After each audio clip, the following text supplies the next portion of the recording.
ನಾನು ಡಾಕ್ಟರ್ ತಿಪ್ಪೇಸ್ವಾಮಿ, ಸರ್ಕಾರಿ ಪ್ರಥಮ ದರ್ಜೆ ಕಾಲೇಜು ಕೊರಟಗೆರೆ. ನಾನು ಆಯ್ಕೆ ಮಾಡ್ಕೊಂಡಿರ್ತಕ್ಕಂಥ ವಿಷಯ the continuity concept of the law of diminishing marginal utility. The law of diminishing marginal utility based on some assumptions. The first assumption we called continuity in the consumption. There should be not time gap between the consumption of one unit to another unit. This is the important assumption of the law of diminishing marginal utility. And also consumer take the units of commodity is a suitable size or standard sizes. Consumer income, taste and preferences are constant. And also the another assumption, the consumer should be rational. Prices of all units of the commodity remains same. And also not applicable to the collection of rare articles. These are all the assumptions of the law of diminishing marginal utility. ಇಳಿಮುಖ ಸೀಮಾಂತ ತುಷ್ಟಿಗುಣ ನಿಯಮಕ್ಕೆ ಸಂಬಂಧಪಟ್ಟಂತೆ ನಾನು ಈಗಾಗಲೇ ಇಳಿಮುಖ ಸೀಮಾಂತ ತುಷ್ಟಿಗುಣ ನಿಯಮ ಅಂದ್ರೇನು ಅನ್ನೋದ್ರ ಬಗ್ಗೆ ಹಲವಾರು ವಿಚಾರಗಳನ್ನು ಲಾಸ್ಟ್ ಸ್ಲೈಡಲ್ಲಿ ಹೇಳಿದ್ದೀನಿ. ಒಬ್ಬ ಅನುಭೋಗಿ ಒಂದು ನಿರ್ದಿಷ್ಟ ಸಮಯದಲ್ಲಿ ಒಂದು ಸರಕಿನ ವಿವಿಧ ಘಟಕಗಳನ್ನು ಒಂದಾದ ನಂತರ ಒಂದು ಸೇವಿಸುತ್ತವಂತೆಲ್ಲ ಆ ಹೆಚ್ಚುವರಿ ಘಟಕಗಳಿಂದ ಅವನಿಗೆ ಲಭ್ಯವಾಗ್ತಕ್ಕಂಥ ಸೀಮಾಂತ ತುಷ್ಟಿಗುಣ ಕ್ರಮೇಣವಾಗಿ ಇಳಿಮುಖವಾಗುತ್ತಾ ಹೋಗುತ್ತೆ. ಅದನ್ನು ಇಳಿಮುಖ ಸೀಮಾಂತ ತುಷ್ಟಿಗುಣ ನಿಯಮ ಅಂತ ಕರೀತೀವಿ. ಈ ಇಳಿಮುಖ ಸೀಮಾಂತ ತುಷ್ಟಿಗುಣ ನಿಯಮ ಅನ್ವಯ ಆಗೋದಕ್ಕೆ ಕೆಲವೊಂದು ಕಲ್ಪನೆಗಳು ಆಧಾರವಾಗಿದ್ದಾವೆ. ಕೆಲವೊಂದು ಕಲ್ಪನೆಗಳ ಆಧಾರದ ಮೇಲೆ ಈ ಒಂದು ಇಳಿಮುಖ ಸೀಮಾಂತ ತುಷ್ಟಿಗುಣ ನಿಯಮವನ್ನು ಪ್ರತಿಪಾದನೆ ಮಾಡಲಾಗಿದೆ. ಆ ಕಲ್ಪನೆಗಳು ಏನಂತಂದರೆ, ಒಂದು ಅನುಭೋಗ ನಿರಂತರವಾಗಿರಬೇಕು.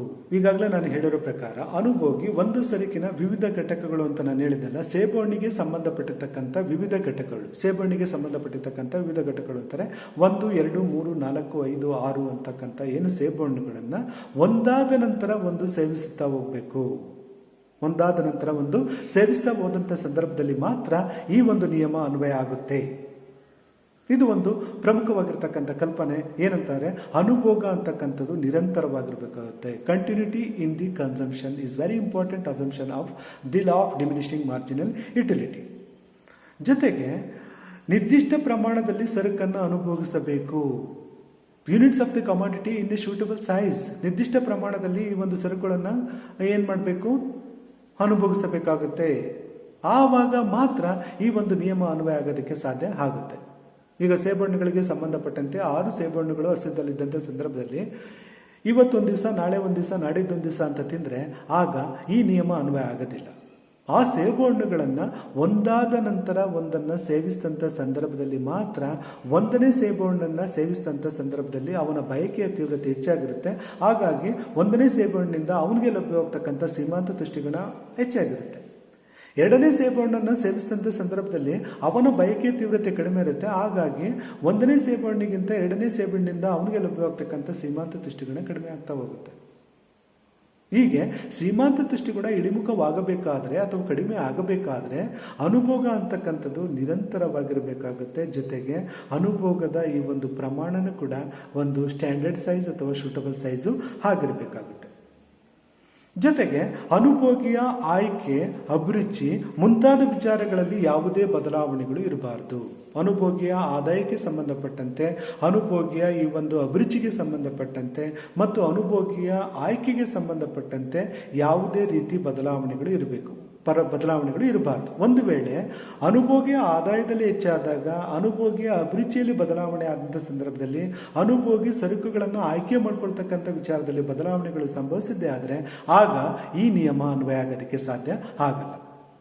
ಹಾಗಾಗಿ ಇಳಿಮುಖ ಸೀಮಾಂತ ತುಷ್ಟಿಗುಣ ನಿಯಮವನ್ನು ಪ್ರತಿಪಾದನೆ ಮಾಡ್ತಕ್ಕಂಥ ಸಂದರ್ಭದಲ್ಲಿ ಪ್ರೊಫೆಸರ್ ಆಲ್ಫ್ರೆಡ್ ಮಾರ್ಷಲ್ ರವರು ಒಂದು ಕಲ್ಪನೆಯನ್ನು ಏನು ಇಟ್ಕೊಂಡಿದ್ದಾರಲ್ಲ, ಅನುಭೋಗಿಯ ಆದಾಯ ಸ್ಥಿರವಾಗಿರಬೇಕಾಗುತ್ತೆ, ಅನುಭೋಗಿಯ ಈ ಒಂದು ಅಭಿರುಚಿ ಸ್ಥಿರವಾಗಿರಬೇಕಾಗುತ್ತೆ, ಜೊತೆಗೆ ಸರಕಿಗೆ ಸಂಬಂಧಪಟ್ಟಿರ್ತಕ್ಕಂಥ ಅವನ ಆಯ್ಕೆಯಲ್ಲಿ ಕೂಡ ಸ್ಥಿರತೆ ಇರಬೇಕು ಅಂತಕ್ಕಂಥ ಒಂದು ಕಲ್ಪನೆಯನ್ನು ಆಧಾರವಾಗಿ ಇಟ್ಕೊಂಡಿದ್ದಾರೆ. ಜೊತೆಗೆ ಅನುಭೋಗಿ ಅಂತಕ್ಕಂಥದ್ದು ವಿಚಾರವಂತನಾಗಿರ್ಬೇಕಾಗುತ್ತೆ. ವಿಚಾರವಂತ ಅಂತಾನೆ ತನ್ನ ಬಳಿ ಲಭ್ಯವಿರ್ತಕ್ಕಂಥ ಕೊರತೆಯಿಂದ ಕೂಡಿರ್ತಕ್ಕಂಥ ಈ ಒಂದು ಹಣವನ್ನು ವ್ಯವಸ್ಥಿತ ರೀತಿಯಲ್ಲಿ ವಿನಿಯೋಗಿಸುವಂತಹ ಒಬ್ಬ ವಿಚಾರವಂತ ಅನುಭೋಗಿ ಆಗಿದ್ದಂಥ ಸಂದರ್ಭದಲ್ಲಿ ಮಾತ್ರ ಈ ಒಂದು ನಿಯಮ ಅನ್ವಯ ಆಗೋದಕ್ಕೆ ಸಾಧ್ಯ ಆಗುತ್ತೆ. ಇದು ಇನ್ನೊಂದು ಕಲ್ಪನೆ. ಹಾಗೆಯೇ ಇನ್ನೊಂದೇನಪ್ಪ ಅಂತಾರೆ, prices of all units of the commodity remain the same. ಅವನು ಆಯ್ಕೆ ಮಾಡ್ಕೊಂಡಿರ್ತಕ್ಕಂಥ ಈ ಒಂದು ಸೇಬು ಹಣ್ಣುಗಳ ಬೆಲೆಗಳು ಎಲ್ಲನೂ ಕೂಡ ಏನಾಗಿರಬೇಕಾಗುತ್ತೆ, ಒಂದೇ ರೀತಿಯಾಗಿ ಇರಬೇಕಾಗುತ್ತೆ. ಆ ರೀತಿ ಇದ್ದಾಗ ಮಾತ್ರ ಅನುಭೋಗಿ 1, 2, 3, 4, 5, 6 ಈ ಥರ ಒಂದಾದ ನಂತರ ಒಂದು ಸೇಬು ಹಣ್ಣುಗಳನ್ನು ಸೇವಿಸ್ತಾ ಹೋದಂಥ ಸಂದರ್ಭದಲ್ಲಿ ಆ ಹೆಚ್ಚುವರಿ ಘಟಕಗಳಿಂದ ಅವನಿಗೆ ಲಭ್ಯವಾಗ್ತಕ್ಕಂಥ ಈ ಒಂದು ಸೀಮಾಂತ ತುಷ್ಟಿಗುಣ ಅಂತಕ್ಕಂಥದ್ದು ಏನಾಗುತ್ತೆ, ಕಡಿಮೆ ಆಗ್ತಾ ಹೋಗುತ್ತೆ. ಹಾಗೆಯೇ ಇದು ರೇರ್ ಆರ್ಟಿಕಲ್ಸ್ಗೆ ಅನ್ವಯ ಆಗಲ್ಲ. ಯಾವುದು? ಇಳಿಮುಖ ಸೀಮಾಂತ ತುಷ್ಟಿಗುಣ ನಿಯಮ. ಈ ರೀತಿ ಅನುಭೋಗ ನಿರಂತರವಾಗಿರಬೇಕಾಗುತ್ತೆ. ನಿರ್ದಿಷ್ಟ ಪ್ರಮಾಣದಲ್ಲಿ ಸರಕುಗಳನ್ನು ಸೇವಿಸಬೇಕಾಗುತ್ತೆ.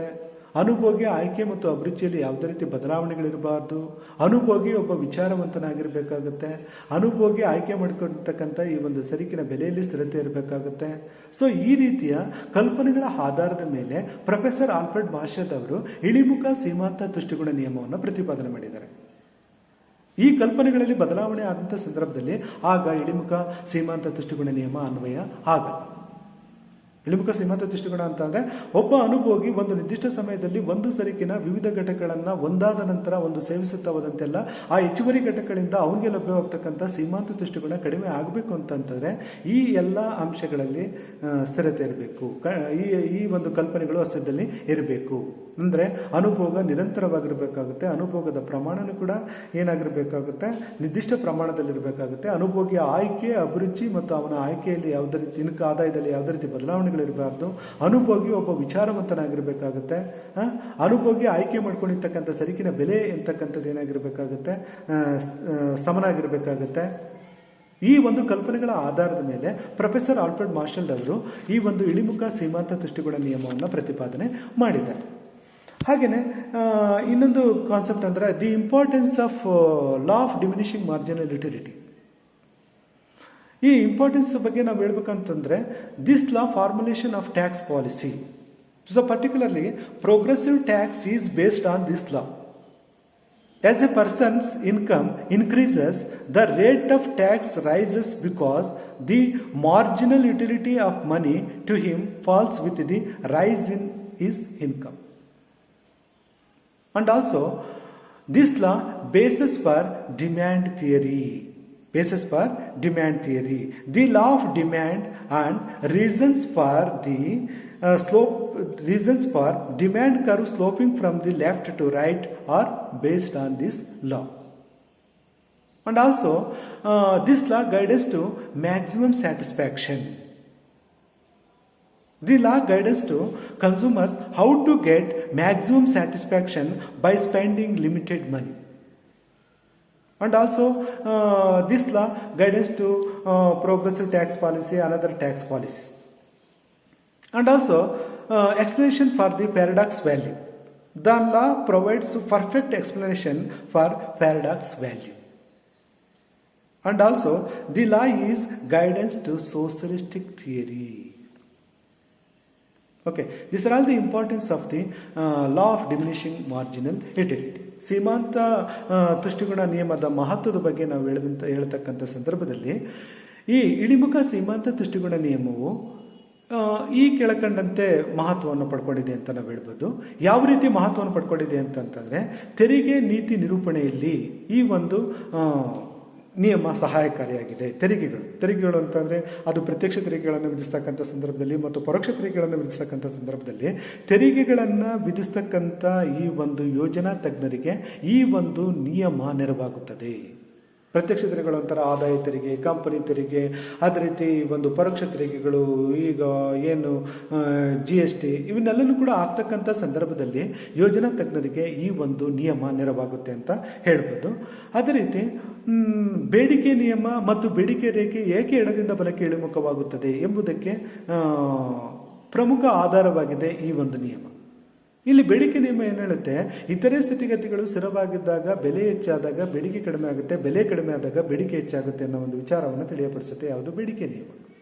ಅದೇ ರೀತಿ ಬೇಡಿಕೆ ನಿಯಮದ ಪ್ರಕಾರ ಇತರೆ ಸ್ಥಿತಿಗತಿಗಳು ಸ್ಥಿರವಾಗಿದ್ದಾಗ ಬೆಲೆ ಹೆಚ್ಚಾದಾಗ ಬೇಡಿಕೆ ಕಡಿಮೆ ಆಗುತ್ತೆ, ಬೆಲೆ ಕಡಿಮೆ ಆದಾಗ ಬೇಡಿಕೆ ಹೆಚ್ಚಾಗುತ್ತೆ. ಆ ಒಂದು ಸಂದರ್ಭದಲ್ಲಿ ಬೇಡಿಕೆ ನಿಯಮ, ಬೇಡಿಕೆ ರೇಖೆ ಎಡದಿಂದ ಬಲಕ್ಕೆ ಇಳಿಮುಖವಾಗುತ್ತದೆ. ಈ ಬೇಡಿಕೆ ರೇಖೆ ಯಾಕೆ ಎಡದಿಂದ ಬಲಕ್ಕೆ ಇಳಿಮುಖವಾಗುತ್ತದೆ ಮತ್ತು ಬೇಡಿಕೆ ನಿಯಮಕ್ಕೆ ಸ್ಪಷ್ಟವಾಗಿರ್ತಕ್ಕಂಥ ಆಧಾರವಾಗಿರ್ತಕ್ಕಂಥ ಮಾಹಿತಿಯನ್ನು ಒದಗಿಸಿಕೊಡುತ್ತೆ ಯಾವುದು ಈ ಒಂದು ನಿಯಮ, ಯಾವುದು ಇಳಿಮುಖ ಸೀಮಾಂತ ತುಷ್ಟಿಗುಣ ನಿಯಮ. ಹಾಗೆಯೇ ಗೈಡೆನ್ಸ್ ಟು ಮ್ಯಾಕ್ಸಿಮಮ್ ಸ್ಯಾಟಿಸ್ಫ್ಯಾಕ್ಷನ್, ಅನುಭೋಗಿಗಳಿಗೆ ಸ್ಪಷ್ಟವಾಗಿರ್ತಕ್ಕಂಥ ಮಾರ್ಗದರ್ಶನವನ್ನು ನೀಡುತ್ತೆ. ಹೇಗೆ ಸ್ಪಷ್ಟವಾಗಿರ್ತಕ್ಕಂಥ ಮಾರ್ಗದರ್ಶನ ನೀಡುತ್ತೆ ಅಂತಾರೆ, ಅನುಭೋಗಿಯ ಬಳಿ ಕೊರತೆಯಿಂದ ಕೂಡಿರ್ತಕ್ಕಂಥ ಹಣಕಾಸಿನ ಸಂಪನ್ಮೂಲ ಅಸ್ತಿತ್ವದಲ್ಲಿದ್ದಂಥ ಸಂದರ್ಭದಲ್ಲಿ ಆ ಹಣಕಾಸಿನ ಸಂಪನ್ಮೂಲವನ್ನು ವಿನಿಯೋಗಿಸಿ ಹೇಗೆ ಗರಿಷ್ಠ ಮಟ್ಟದ ತೃಪ್ತಿಯನ್ನು ಅನುಭೋಗಿ ಪಡೆಯಬಹುದು ಎಂಬುದನ್ನು ತಿಳಿಯಪಡಿಸುತ್ತೆ. ಅನುಭೋಗಿ ಬಳಿ ಕೊರತೆಯಿಂದ ಕೂಡಿರ್ತಕ್ಕಂಥ ಹಣವಿದ್ದಂಥ ಸಂದರ್ಭದಲ್ಲಿ ಆ ಕೊರತೆಯಿಂದ ಕೂಡಿರ್ತಕ್ಕಂಥ ಆದಾಯವನ್ನು ವೆಚ್ಚ ಮಾಡಿ ಗರಿಷ್ಠ ತೃಪ್ತಿಯನ್ನು ಅನುಭೋಗಿ ಹೇಗೆ ಗಳಿಸಿಕೊಳ್ಳಬೇಕು ಎಂಬುದರ ಬಗ್ಗೆ ಸ್ಪಷ್ಟವಾಗಿರ್ತಕ್ಕಂಥ ಮಾಹಿತಿಯನ್ನು ಒದಗಿಸಿಕೊಡುತ್ತೆ ಯಾವುದು ಈ ಒಂದು ನಿಯಮ. ಹಾಗೆಯೇ guidance to progressive tax policy, ಪ್ರಗತಿಪರ ತೆರಿಗೆ ಧೋರಣೆಗಳನ್ನು ಅಥವಾ ತೆರಿಗೆಯನ್ನು ವಿಧಿಸ್ತಕ್ಕಂಥ ಸಂದರ್ಭದಲ್ಲಿ ಈ ಒಂದು ನಿಯಮ ಅನ್ವಯ ಆಗುತ್ತೆ. ಈ ನಿಯಮ ಸಹಾಯಕಾರಿಯಾಗುತ್ತೆ ಯಾರಿಗೆ, ತೆರಿಗೆಯನ್ನು ವಿಧಿಸ್ತಕ್ಕಂಥ ಈ ಒಂದು ಯೋಜನಾ ತಜ್ಞರಿಗೆ. ಇಲ್ಲಿ ಪ್ರಗತಿಪರ ತೆರಿಗೆ ಅಂತಾರೆ, ಶ್ರೀಮಂತರ ಬಳಿ ಆದಾಯದ ಪ್ರಮಾಣ ಹೆಚ್ಚಾಗಿರುತ್ತೆ, ಹಣದ ಪ್ರಮಾಣ ಹೆಚ್ಚಾಗಿರುತ್ತೆ, ಹಾಗಾಗಿ ಅವರಿಗೆ ಹಣದ ಸೀಮಾಂತ ತುಷ್ಟಿಗುಣ ಕಡಿಮೆ ಇರುತ್ತೆ. ಅದೇ ರೀತಿ ಬಡವರ ಬಳಿ ಹಣದ ಪ್ರಮಾಣ ಕಡಿಮೆ ಇರುತ್ತೆ, ಹಾಗಾಗಿ ಅವರಿಗೆ ಹಣದ ಸೀಮಾಂತ ತುಷ್ಟಿಗುಣ ಹೆಚ್ಚಾಗಿರುತ್ತೆ. ಇದರಿಂದಾಗಿ ಶ್ರೀಮಂತರ ಮೇಲೆ ಅಧಿಕ ತೆರಿಗೆಯನ್ನು ಮತ್ತು ಬಡವರ ಮೇಲೆ ಕಡಿಮೆ ತೆರಿಗೆಯನ್ನು ವಿಧಿಸಬೇಕು ಎಂಬ ವಿಚಾರವನ್ನು ತಿಳಿಯಪಡಿಸಿ ಆ ಮುಖಾಂತರ ಈ ಒಂದು ಪ್ರಗತಿಪರವಾಗಿರ್ತಕ್ಕಂಥ ತೆರಿಗೆ ಧೋರಣೆಗಳನ್ನು ಅನುಸರಿಸ್ತಕ್ಕಂಥ ಸಂದರ್ಭದಲ್ಲಿ ಈ ಒಂದು ನಿಯಮ ನೆರವಾಗುತ್ತದೆ. ಹಾಗೆಯೇ ಎಕ್ಸ್ಪ್ಲನೇಷನ್ ಫಾರ್ ಪ್ಯಾರಡಾಕ್ಸ್ ವ್ಯಾಲ್ಯೂ, ಮೌಲ್ಯದ ವಿರೋಧಾಭಾಸಕ್ಕೆ ಸಮರ್ಥವಾಗಿರ್ತಕ್ಕಂಥ ವಿವರಣೆಯನ್ನು ನೀಡುತ್ತದೆ. ಇಲ್ಲಿ ಉಪಯುಕ್ತತೆ ಮೌಲ್ಯ ಮತ್ತು ವಿನಿಮಯ ಮೌಲ್ಯ ಸಮರ್ಥವಾಗಿರ್ತಕ್ಕಂಥ ವಿವರಣೆಯನ್ನು ನೀಡುತ್ತದೆ. ಎರಡು ಉದಾಹರಣೆಗಳನ್ನು ನಾವು ತೆಗೆದುಕೊಂಡಂಥ ಸಂದರ್ಭದಲ್ಲಿ ನೀರು ಮತ್ತು ವಜ್ರ. ನೀರಿನ ಉಪಯುಕ್ತತೆ ಮೌಲ್ಯ ಹೆಚ್ಚಾಗಿರುತ್ತೆ, ಆದರೆ ಅದರ ವಿನಿಮಯ ಮೌಲ್ಯ ಕಡಿಮೆ ಇರುತ್ತೆ. ಆದರೆ ವಜ್ರಕ್ಕೆ ವಿನಿಮಯ ಮೌಲ್ಯ ಹೆಚ್ಚಾಗಿರುತ್ತೆ, ಆದರೆ ಅದರ ಉಪಯುಕ್ತತೆ ಮೌಲ್ಯ ಕಡಿಮೆ ಇರುತ್ತೆ. ಸೊ ಹೀಗೆ ಮೌಲ್ಯದ ವಿರೋಧಾಭಾಸಕ್ಕೆ, ಅದು ಉಪಯುಕ್ತತೆ ಮೌಲ್ಯ ಮತ್ತು ವಿನಿಮಯ ಮೌಲ್ಯ, ಮೌಲ್ಯದ ವಿರೋಧಾಭಾಸಕ್ಕೆ ಸಮರ್ಥವಾಗಿರ್ತಕ್ಕಂಥ ವಿವರಣೆಯನ್ನು ನೀಡುತ್ತೆ ಯಾವುದು ಈ ಒಂದು ನಿಯಮ. ಹಾಗೆಯೇ ಸಮಾಜವಾದದ ಈ ಒಂದು ಸಿದ್ಧಾಂತಗಳ ರಚನೆಗೆ ಈ ಒಂದು ನಿಯಮ ನೆರವಾಗುತ್ತೆ. ಸಮಾಜವಾದಿ ಸಿದ್ಧಾಂತ ಅಂದರೆ ಎಲ್ಲನೂ ಕೂಡ ಸಮಾನತೆ, ಬಡವರು ಮತ್ತು ಶ್ರೀಮಂತರು ಅಂತಕ್ಕಂಥ ಒಂದು ಅಸಮಾನತೆಯನ್ನು ತೊಡೆದಾಕ್ತಕ್ಕಂಥದ್ದೇ ಸಮಾಜವಾದಿ ಸಿದ್ಧಾಂತದ ಮುಖ್ಯ ಧ್ಯೇಯ. ಇದಕ್ಕಾಗಿ ಸರ್ಕಾರಗಳೇನು ಮಾಡಬೇಕು, ಶ್ರೀಮಂತರ ಮೇಲೆ ಅಧಿಕ ತೆರಿಗೆಯನ್ನು ವಿಧಿಸಿ ಅದರಿಂದ ಬಂದಿರತಕ್ಕಂಥ ಆದಾಯವನ್ನು ಬಡ ಜನರ ಕಲ್ಯಾಣಕ್ಕಾಗಿ ವಿನಿಯೋಗಿಸಿದಾಗ ಆಗ ಅಸಮಾನತೆ ಅಂತಕ್ಕಂಥದ್ದು ಸ್ವಲ್ಪ ಮಟ್ಟಿಗಾದರೂ ಕಡಿಮೆ ಆಗುತ್ತೆ. ಈ ಒಂದು ಅಸಮಾನತೆಯನ್ನು ಹೇಗೆ ತಪ್ಪಿಸಬೇಕು ಅನ್ನೋದ್ರ ಬಗ್ಗೆ ಸ್ಪಷ್ಟವಾಗಿರ್ತಕ್ಕಂಥ ಮಾಹಿತಿಯನ್ನು ಒದಗಿಸಿಕೊಟ್ಟು ಆ ಮುಖಾಂತರ ಸಮಾಜವಾದಿ ಆರ್ಥಿಕ ವ್ಯವಸ್ಥೆ ನಿರ್ಮಾಣಕ್ಕೆ ಈ ಒಂದು ನಿಯಮ ನೆರವಾಗುತ್ತೆ ಅಂತ ಹೇಳ್ಬೋದು. ಇವನ್ನೆಲ್ಲನೂ ಕೂಡ ನಾವು ಸೀಮಾಂತ ತುಷ್ಟಿಗುಣ, ಇಳಿಮುಖ ಸೀಮಾಂತ ತುಷ್ಟಿಗುಣ ನಿಯಮದ ಮಹತ್ವ ಅಂತಲೇ ಹೇಳ್ತೀವಿ. ಇನ್ನು ನೆಕ್ಸ್ಟ್ ಕಾನ್ಸೆಪ್ಟ್ ಅಂತಂತಂದರೆ the limitations of the law. The law of diminishing marginal utility as following limitations. The first limitation, we called it as a measurement of utility, is impossible because of utility is one of the psychological concept or factor. Therefore, it cannot be measured in terms of 1, 2, 3, etc. And also, this law is not a scientific basis. And also, consumption of single commodity. According to the law, the consumer gives attention to the consumption of only one commodity. But in reality, the consumer consumes many goods. This is the another limitations. Utility of money does not remain constant.